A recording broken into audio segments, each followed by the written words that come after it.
Shalom, shalom. I do want to start off this lesson by saying all praises to YAHAWAH, BAHASHAM, YAHAWASHI, BAHASHAM, or QADASH, for giving me the opportunity to come out here to do a lesson today. I do want to give double honor to the elders and apostle GREATMILLSTONE for teaching the truth by using precept upon precepts and line upon line. This lesson I do want to get into today, and hold on real quick, I want to put this on landscape mode, so bear with me real quick. Yeah, landscape mode's right there. All right. So this lesson I want to get into today was basically about the news that's happening around the world, and basically French, Germany, and United States of America is basically preparing for a mass casualty. All right, meaning that they're preparing for a scenario where their military men will get hurt. All right, and I believe yesterday or the day before that, Canadian Pepper bring out another news information of how the United States was basically testing their hospitals. They was testing the mass capacity, testing their testing how much people they could cover, like how much people they could put in hallways, how much they could put in a cafeteria, how much they could put in the extra room, how much room they a bed room could share for a casualty person. All right, they was basically testing it out because America was basically preparing for all-out retaliation or getting injured. All right, and another scenario happened was what? And a few days ago, Trump had a meeting with 800 generals, our United States generals. You got to think about that. He had meetings with the generals of the United States of America, 800 of them, all of them in one place, basically rallying them. Wow, okay, that's not what I wanted to happen. Hold on real quick. I'm gonna pause. All right, I'm back. But yeah, he was basically riling up the people for all out war. All right, and that's basically what's happening. We're entering an age where they're basically getting ready for World War III. All right, and now there's a new article or new information that came out where the ship that you see right here, I'm playing on my TV, but the ship you see right there behind the Canadian Pepper, basically, French had invaded one of the Russia vessels. That's literally an act of war. That's literally an act of a nation basically preparing for war, and they're trying to see if Russia has weapons on board. Because what these nations would do is that these nations would send trading ships to one another, but actually has weapon under the ships as like a secret way to supply their enemies or supply their allies. And the other nation wouldn't like that, so they would, invade the ship to make sure there's no, weapons inside. And that's basically what French is doing. Why? Because they're basically in an act of war. They didn't tell nobody yet, but we're basically at war with Russia. Russia is getting ready. America's trying to get ready, and Germany is getting ready, and they're gonna go to war. They're really ready for war. It's happening right now as we speak. There's not like a scare, a room. No, they're really at war. Even French had upgraded their article talking about they're gonna upgrade their nuclear article. Why? Because they're saying they're getting prepared for war with Russia. So we're about to see World War III. And the first scripture I thought in my head, and I always bring this out, and it's beautiful because it's gonna come out in this day and age. Revelation 11 verse 14. That second woe is past. Lakia. The second woe is past, and behold, the third woe cometh quickly. So the second woe has passed. World War II already, done away with. But the third woe is going to come quickly as a thief in the night. The day of the Lord is going to come as a thief in the night. The scripture has said. Let's get it real quick. Let's get 2 Peter 3 and 10. And it says this, but the day of the Lord will come as a thief in the night. So it's going to come out of nowhere. When all hell break loose, destruction, anger, judgment, all that's gonna come out of nowhere. People's not gonna be annoying because everybody is, busy about TikTok being banned. People is busy about trends that's happening on social media, but not realizing the fact that we're about to enter a nuclear disaster. We're about to enter where a day where YAHAWASHI about to judge America for all the abominable works. All right, and it's gonna come out as a thief. It's gonna come out of nowhere to these people because they wasn't really watching. They wasn't really paying attention. All right. So it says 2 Peter 3:10. But the day of the Lord will come as a thief in the night. It's going to come out of nowhere. And the which the heavens shall pass away in great noise. All right, the element that heaven's gonna pass with great noise, meaning that you're gonna see ICBM missiles flying from one place to another place in the sky. You're gonna see the heavens having great noise. If you go on YouTube and search up how ICBM missile works, it will show you and it will give you a sound effect of how it would sound in the sky. It's like a blazing fire in the sky. All right, it says this, and the element shall melt with fervent heat. What's going to cause the element to melt with fervent heat? The nukes. A nukes is capable to do that. It is capable to damn near melt elements. All right. If you remember what happened to Nagasaki and or Hiroshima when an atomic bomb had dropped, and that was just an atomic bomb. An atomic bomb compared to the bomb we have in this day and age is basically a firecracker compared to the nukes we have. An atomic bomb left shadows behind, victim shadows that got hit by the bomb. Their shadows are left behind because of that bomb. So how much more the nuclear destruction we about to in this day and age? It's basically gonna melt everything. It's gonna disintegrate everything.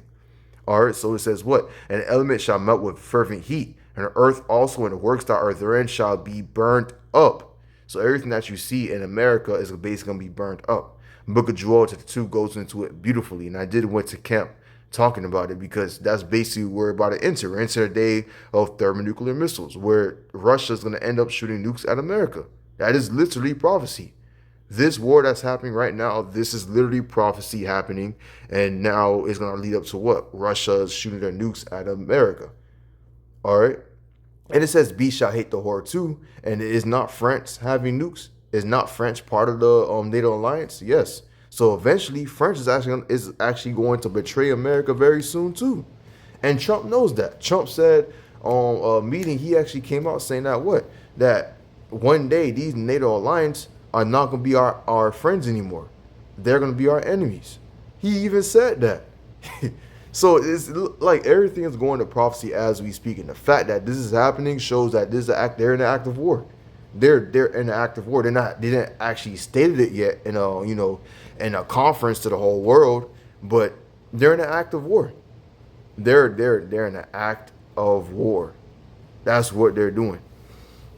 Hold on real quick. I want to play it off real quick so you guys can watch it. And actually, I want to go to this image right there. Actually, let's go straight to the beginning. I want to try to pull up the volume.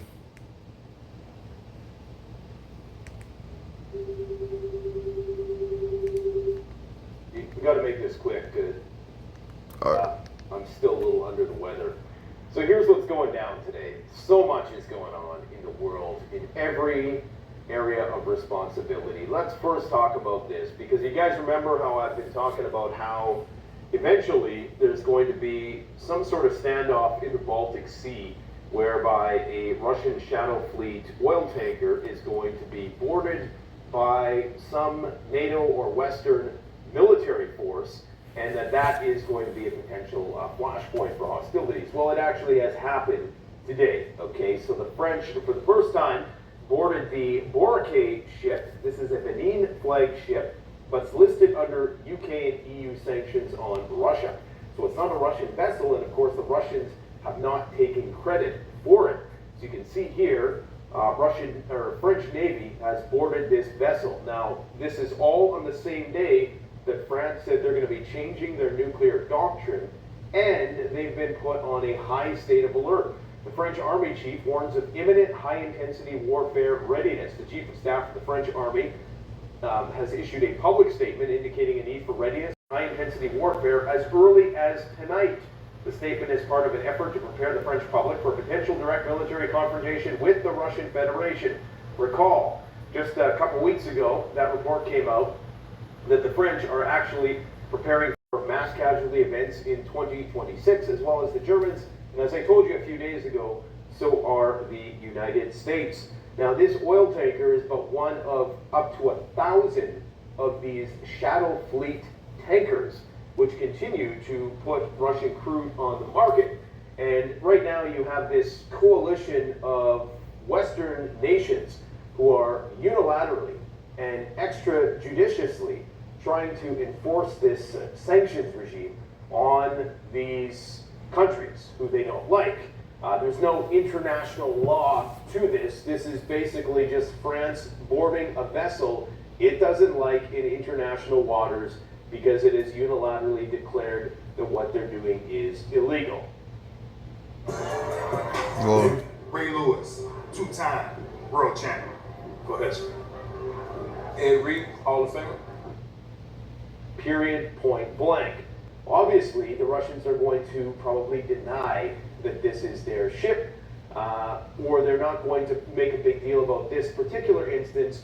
But the more this starts to happen, the tighter the noose is going to get wrapped around Russia's neck, because we already know that about 40% of their oil refinement capacity has been incapacitated, and that's thanks to events like this. Today, we had another refinery go up in smoke. This was actually about 24 hours ago now. So it's only a matter of time before, there's a red line in there somewhere. We just don't know where it is, right? Because Russia cannot sustain this type of attrition for very long before it really does become problematic for the domestic population, and before the gas lineups become undeniable. So yeah, that's what's going on with respect to, that's the first ever instance of this happening, where you have a vessel boarded by a NATO nation, a shadow fleet vessel. It has, I believe there's been ships that have been flagged before. I don't think they've actually been boarded. I know Estonia tried to do something once, but I don't think it was to the extent of this. In this particular... But yeah, it's basically just an act of, they're basically just, they're just boarding an airship because basically they sanctioned Russia and they think Russia's going to do something bad. And it's basically an act of war. They're all basically just getting ready for war. They're just trying to make sure that Russia doesn't get the upper hand. That's basically what's happening right here. Because there's really no reason why you should invade a ship, but they did. They've actually taken, they've arrested 2 senior crew. So the captain and the deputy were actually detained, and they're claiming that the reason why, remember they're in international waters now, refusing their order to stop, failing to justify flag nationality. These are serious offenses, they claim, but they're also trying to implicate them in the mysterious drone disruptions that have been happening lately in and around Denmark and elsewhere throughout Europe. So they're trying to make the claim that these ships are being used to fly these drones. Of course, I'm sure that these ships are so far away from shore that flying... Well, Slovakia, the camera cut off again. If I'm not using the camera, the app will automatically turn off to save battery. I should really go in settings and change that.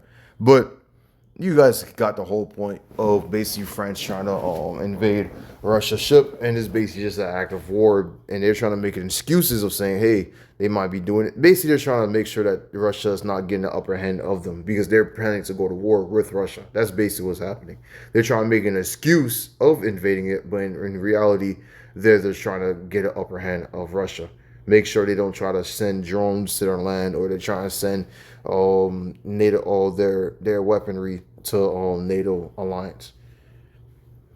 I doubt Russia would do that, but it's the fact that these nations are preparing for war. They're preparing for the Armageddon, where they're all gonna fight in the Middle East. They're all gonna start fighting in the Middle East. And that's all where it's gonna lead up to. All right, and who's gonna bring America into that? All right, let's grab Jeremiah 49 verse, I believe in the second to the last scripture. So let's go to the book of Jeremiah, chapter 49, verse 38. It says this. Hold on. No, that's not really the one. So I believe it's Jeremiah 50. Yup. To the last scripture. And I believe Jeremiah 49 talks about it too. It's not in the last scripture, but it's somewhere up here. Yeah. So Jeremiah 49 verse 20 and Jeremiah 50. So let's go to Jeremiah 49 verse 20. It says this. Let's go up a verse. Let me see.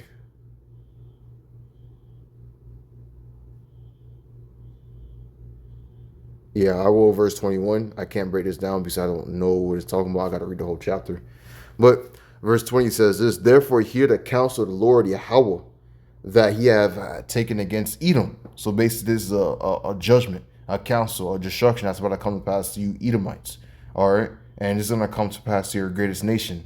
Your greatest nation is America, the place where you guys basically are at rest. And this is a purpose that he have purpose against the inhabitants of Teman. Surely the least of the flock shall draw them out. Who is the least of the Esau Edom? Who are the worst of the worst? The Amalekites, the people that lives in the land of Israel. They're gonna draw America out into the war. They're gonna influence America to go into war. They're gonna inspire America to go to war, and it's evident right now. Because if you go outside and you see a hardcore American that loves America, they would have an Israel flag right next to it. They would have a saying, we support Israel, we're going to go to war with Israel no matter what. They will flaunt the Israel flag. They wouldn't care less. All right, it doesn't matter if Israel's committing genocide. It doesn't matter if this is happening. They will join Israel no matter what, because they support Israel. They love Israel. Surely he shall make their inhabitation desolate with them. So Israel is going to cause America to be destroyed with them, because there's prophecy in the book of Ezekiel 36 that Israel is going to get nuked too. Israel's going to get hit by nukes, and America's going to get hit by nukes. The difference between Israel and America is that America is not going to come back up out of it, because America's going to be laid desolate. America's basically going to get jumped by other nations. That's basically what's going to happen. And Israel is going to get destroyed, but it's going to be rebuilt back up. So the real children of Israel is going to come and live in that land. Who are the real Israelites, so-called Negroes, Latino Americans? They fit the prophecy of the book of Deuteronomy chapter 28. So they are the real Israelites. They fit the curses. They are the people that have went against the ways of YAHAWASHI. And since they have went against the ways of the Most High, they have suffered the curses. Why they have suffered the curses? Because the law was given to the Israelites only. It was given to the Negroes, Latino Americans only, because they are the Israelites. So let's continue on. Let's go to Jeremiah 50. Let's go all the way down to the second to the last scripture. It says, "This therefore hear ye the counsel of the Lord Yahawah, and he have taken against Babylon, America, and his purpose, that he have purpose against the land of Chaldeans. Surely the least of the flock shall draw them out." The least of the flock, like I said, the Amalekites that's living in the land of Israel, is going to influence America Edomites, to go to war. He's going to draw them out into War 3. Surely he shall make their habitation desolate with them. He's going to cause... Gotta do something real quick. Basically, he's gonna cause... Surely he shall... I just lost count because I was trying to change something. But surely he shall make... Yeah, basically, he's going to cause America to be destroyed with them. He's going to cause America to go into war. That's going to be impossible to fight. At the noise of the taking of Babylon, the earth is moved, and the cry is heard among the nations. And that's beautiful. It says one more step. And one more step of this coming to pass is what? The mark of the beast. The mark of the beast must come out and be influenced all around the world to be taken. Now, as soon as that shit has been taken and everybody has been 80% of it or 90% of the whole world taking it, they're finna go to war. And it's gonna be a big cry around the world, because America's gonna lose this World War III. And we're entering that stage. We're entering that, like as we speak, we're literally entering the prophecy of these nations going to war with one another. They're getting rid of war. And I'm just reading these scriptures to show you what's going to happen after the war. What's going to happen? After they start. America's going to get nuked. And Israel and America together, they're going to be holding hands. They're going to get nuked together. That's what's going to happen. All right? Some people will be like, no, that's impossible, because America has the best military power. They got the best jets, best tanks, best men, best everything. But America recruitment is lower than before. The military recruitment is lower than before. It's barely people in the military anymore. Now, there is a lot of men and women in the military, yes, but compared to your enemies like China, Russia, and all of them, you basically got nothing compared to them. So you're screwed. And let's say you do a draft. Let's say you start doing a draft. That's still not gonna make a difference, because all the men they're not men in America. There's no men in America anymore. All of them are gone. All of them are already up in age, and they're already damn near passing away. And in the other new generation, they're just show off. They just want to be part of the culture and insecure about themselves, and just just do what they want to do. They all act like women, so it's pointless. You're basically drafting women at this point. You're screwed. I don't know what else to say, but America is basically screwed. They're basically screwed. And they're planning to go to war like as if they're going to win. They're not going to win. Trump made a rally. They did a rally with the 800 generals, and it was nothing, you know. But I just want to get into this, you know, do a lesson on it of basically we're one more step closer to World War III. We're one more step. Germany, France, and America is basically preparing their hospitals. They're preparing. They're getting for war. That's how I want to get into today. I don't want to watch more of this video. There might be more topics about this. I want to give all praises to YAHAWAH, BAHASHAM, YAHAWASHI, BAHASHAM, QADASH for giving the opportunity to do this lesson. I do want to give double honor to the elders and apostle Great Millstone for teaching the truth by using precept upon precepts and line upon line. Shalom.